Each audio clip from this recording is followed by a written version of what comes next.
পুতুলের বিরুদ্ধে কানাডার নাগরিকত্ব থাকার প্রমাণ মিলেছে।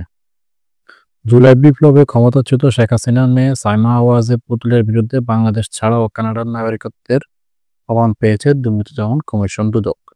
এ ব্যাপারে বিবৃতি দিয়ে দুদক জানিয়েছেন, যৌক্তিক কারণ ছাড়াই সাইমা আওয়াজের পুতুলকে বিভিন্ন রাষ্ট্রীয় সফরে সফরসঙ্গী করা হয়েছে।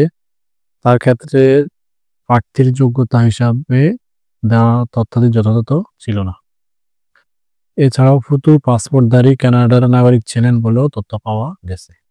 বিবৃতিতে আরও জানানো হয়, পারিবারিক রাজনৈতিক প্রভাবের অপব্যবহার করে দুর্নীতির মাধ্যমে বেআইনিভাবে ঢাকার পূর্বাঞ্চল নতুন শহর আবাসিক প্রকল্প এর ডিপ্লোম্যাটিক জোনে 10 কাঠা প্লট আয়ত্ত করেন পুতুল।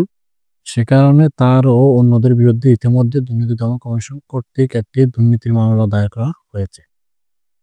শুধু তাই নয়, সূচনা ফাউন্ডেশন নামের একটি প্রতিষ্ঠান খুলে সাইমা ওয়াজেদ পুতুল বিভিন্ন সামাজিক ও ব্যবসায়িক প্রতিষ্ঠান থেকে জোরপূর্বক উপটোকন আদায় ও অর্থ আত্মসাৎ করেছেন বলেও দাবি দুদকের। সংস্থাটি বলছে, স্বাস্থ্য ও পরিবার কল্যাণ মন্ত্রণালয়ের স্বাস্থ্য বিভাগের আওতায় অটিস্টিক সেলকে ব্যবহার করে ভুয়া প্রকল্প দেখিয়ে রাষ্ট্রের বিপুল অর্থ লুপে নিয়ে শেখ হাসিনার মেয়ে নিজে লাভবান হয়েছেন।